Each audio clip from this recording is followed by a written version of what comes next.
আসসালামু আলাইকুম। আমাদের আজকের রোজার ইফতারি এর ব্যবস্থা তেমন কিছু না, ফালুদা মিক্স, আম, চিড়ি ভিজা, মুড়ি, চানাচুর। এই যে চিড়ি ভিজানো,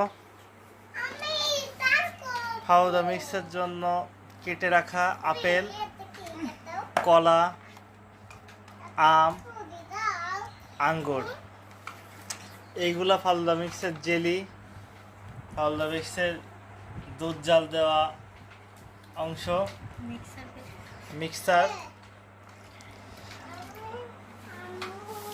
এইগুলাই।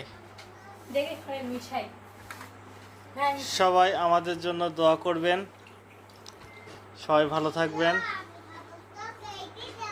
আল্লাহ হাফেজ।